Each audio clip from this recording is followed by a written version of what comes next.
Dolphins know they need to add a new quarterback for 2018. This isn't conjecture or speculation on my part. I've been told by club sources that, yes, they are aware they need a quarterback. I got the feeling they also would like me to simply accept that, shut up, and let them work things out without me screaming that they must draft a quarterback. So with that need now out in the open, the Dolphins are about to undergo a serious study of all their available quarterback options. There are different ways the team might fill its need depending on how serious the personnel department views that need, and it's likely to start on Sunday against the Buffalo Bills. That's when coach Adam Gase might give backup David Fales some playing time.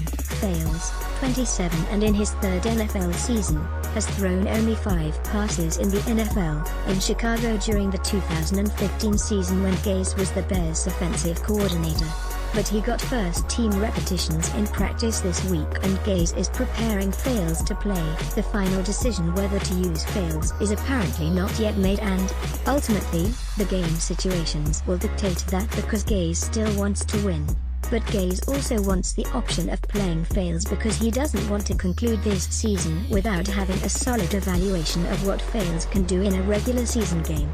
And Sunday presents that last opportunity, so Gase would like to come out of the game knowing whether Fales is a worthy option as a backup quarterback. And, that's right, we're talking backup quarterbacks here. The Dolphins have already settled on the idea that Ryan Tannehill will be their starter in 2018. That is decided. Done. Tannehill, who injured the ACL in his left knee twice in 9 months, is expected to be recovered from the latest injury he suffered last August and be ready to compete next training camp at the latest. A quick point, Tannehill has had 2 ACL injuries in 9 months. That's not me turning a phrase to make his knee injury sound ominous. That's what the Dolphins tell me. To those who think that Tannehill had 1 ACL injury in December 2016, didn't rehabilitate or heal properly, and then re-injured it in August 2017, are wrong. 2 ACL injuries in 9 months. Despite this, nothing I have heard suggests Tannehill will not be the starter when 2018 training camp begins. The team is all in with him. But what do the Dolphins do for a backup quarterback? It won't be Cutler. He said this week he doesn't want to be a backup, so unless another unforeseen crisis arises, he's playing his last game for Miami on Sunday. It probably won't be Matt Moore. He is unsigned for 2018. He will be 34 then, and for all his worth in the locker room and quarterback room, he didn't fare well when he got his chances to play this season, losing both starts and emerging from each so injured he couldn't serve as the backup the following week. So it might be Fales if he plays well and earns enough team confidence to be invited back for training camp in 2018. Yeah, at that point Fales would have to continue to play well.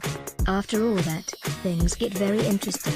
The Dolphins may try to find a veteran backup in free agency, or they might try to draft a quarterback. Or they might do both. The question is to what degree?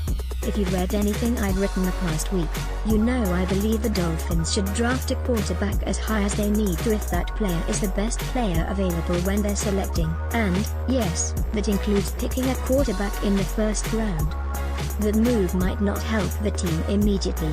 For those who need success next season to keep their jobs, that move might make them uncomfortable because, again, rookie quarterbacks slated to be backups often don't play or contribute to winning right away.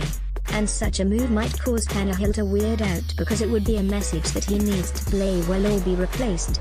But recognizing all this, I still think picking that best available player is the right thing to do for the future and well-being of the franchise. If he doesn't help next year, so be it. This team isn't going to the Super Bowl next season anyway, folks. If Tannehill gets uncomfortable, he should get over it.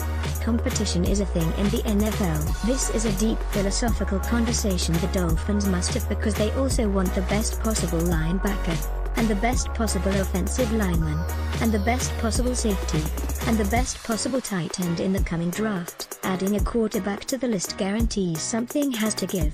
The Dolphins will not be able to fill all their needs in the next draft, so does the team still pluck a quarterback who may not play amid all those seemingly more pressing needs? Tough call for the Dolphins. Not a tough call for me. My answer would be unequivocally yes. Absolutely. There is nothing more important than finding a potentially great quarterback, even if he's not going to play right